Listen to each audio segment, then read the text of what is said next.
पवित्र शास्त्र मध्य अध्ययन करवा गोटे दृष्टांत विषय को देखा जो व्यक्ति प्रभु जीशु ख्रीष्ट को पचारि जे अनंत जीवन पाइबा निमंते मु कौन करी से समय जीशु ख्रीष्ट प्रत्युत्तर करते गोटे दृष्टांत कही चलतु से दृष्टांत पढ़ा निमंते आमने आग को जीवा लोक पुस्तक तार 10 अध्याय 30 पदरू नहीं कि आम 37 पद पर्यंत मैंने पढ़ा से मध्य लिखाई विषय को मत बुझा निमंते चेष्टा करवा आसतु स्थान लिखाई विषय को पढ़ा जेसु से प्रसंग धरी कहले जड़े लोक जेरुसालेम जेरिहो को जाऊ जाऊ डकैत मानक हाबुड़ी पड़ा से माने ताहार लुगापटा छड़ाई नहीं और माड़ मारी ताहाको दरमर अवस्था छाड़ी चलीगले।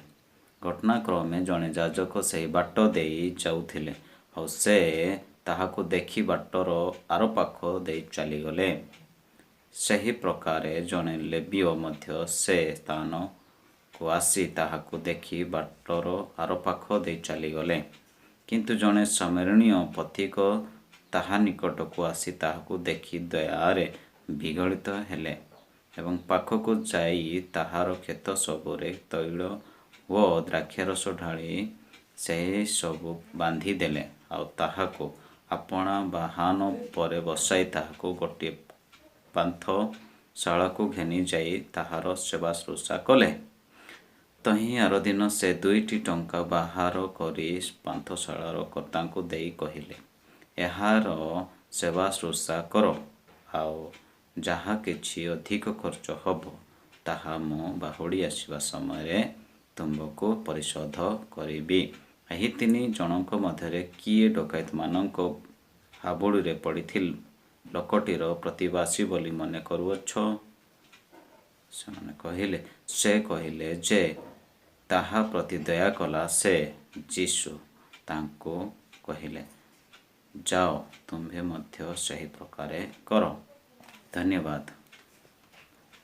अति गभीर विषय को स्थान लिखाई किंतु आज आम जो वाक्य पठन करुचु ए वाक्य आम जीवन में अनेक विषय बुझाइबा निमंते चाहूँ। आसतु देखिबा ए वाक्य मध्य जे 3 जन विषय को नहीं कि कहुई जड़े थिले से जाजक आउ दूसरा जड़े थिले से होचंती लेवीय आउ 3 नंबर जो थिले से होचंती जड़े समीरणी आउ ए 3 जनक मध्य किए से रास्ता साइड रे पड़ी व्यक्ति को सेवा करले एवं दया कले से विषय को प्रांजल भाव स्थान में लिखाई से मैंने स्थान में जो वाक्य पठन करूँ ताहा आपणों एवं मो पाई प्रत्येक ख्रीष्टान भाई भणी मान एटा एक बहुत एक उत्तम मेसेज अटे से मैंने वाक्य बुझा निहाती आवश्यक जरूरी कारण स्थान लिखाई जे जीशु प्रश्न करी 3 जनक मध्यरु किए डकैत मानक बाहुड़ी पड़ी लोकटीर प्रतिवासी बोली मने करुअछ यही प्रश्न करी से निजर शिष्य मानक निज लोक निज सहित जो मैंने थिले से मानक सहित आज मैंने प्रभु सहित अच्छु विश्वास करुँ गिरजा जाऊँ प्रार्थना करुँ बाइबल मत पढ़ुचु नहीं कि आमने प्रभु सहित नुह।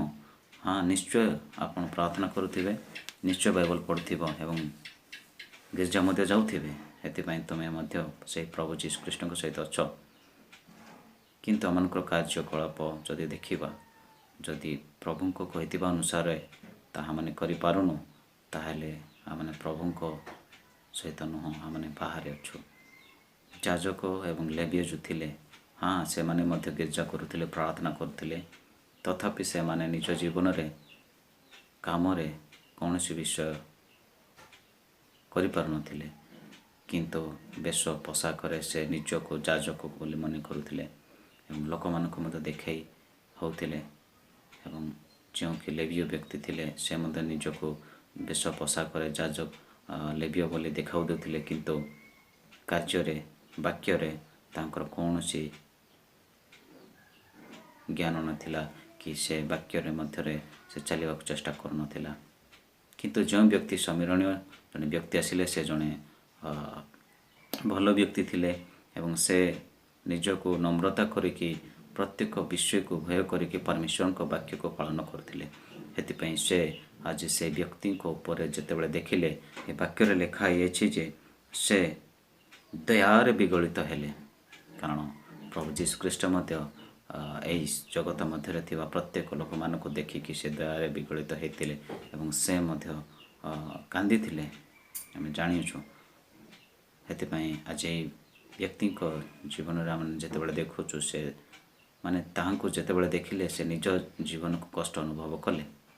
आज आम से प्रकार करूछु कि नुहे, किंतु आम से प्रकार करवा उचित, कारण से मध्य मनुष्य मैंने मध्य मनुष्य। किंतु यही जो मनुष्य जीवन पाइछु केवल आमने निज ज्ञान निज बल द्वारा नुहे, किंतु परमेश्वर का बल द्वारा एवं तांको अनुग्रह द्वारा पाइछु। हेतिपई जीशु कहते से कहले जे ताहा प्रति दया कला। जीशु तांको कहले जाओ तुम्हें मध्य से प्रकार दया कर। यस माय मोर प्रिय भाई और बहन माने, आज आपण माने मध्य प्रेम करवा उचित, दया करवा उचित। आसंतु ए वाक्य आज जो पाठ करियो से वाक्य हमको जीवन रखिबा। आगो के वाक्य द्वारा हमको प्रतिवासी मानको जो रास्ता रे जदि केही अचेता रास्ता रे पड़े से आवश्यक पड़ो से मानको मते कार्य रे साहाय्य करो। प्रभु जीशु ख्रीष्ट शिक्षा दे होचंती। प्रभु जीशु ख्रीष्ट शिक्षा जो होचंती से प्रभु जीशु ख्रीष्ट सृष्टि होचंती। जदि प्रभु जीशु ख्रीष्ट को शिक्षा जदि जो बाहर होचंती से प्रभु जीशु ख्रीष्ट संतान बोले कहबे नहीं। संतान समस्त प्रभु जीशु ख्रीष्ट विश्वास सहित प्रत्येक जो विषय को प्रभु जीशु ख्रीष्ट मध्य समर्पित करने को पड़ेगा उचित। आशीर्वाद करते एक प्रकार भाव में चैनल को जो रहने निमित्त लाइक करते, सब्सक्राइब करते, शेयर मध्य कर दियंतु। समस्त एक प्रकार आत्मिक जीवन आत्मिक वाक्य सुनवा निमंते शिखवा निमंते आगे बढ़िबा। प्रभु आपण मानक आशीर्वाद करंतु। धन्यवाद। Praise the Lord.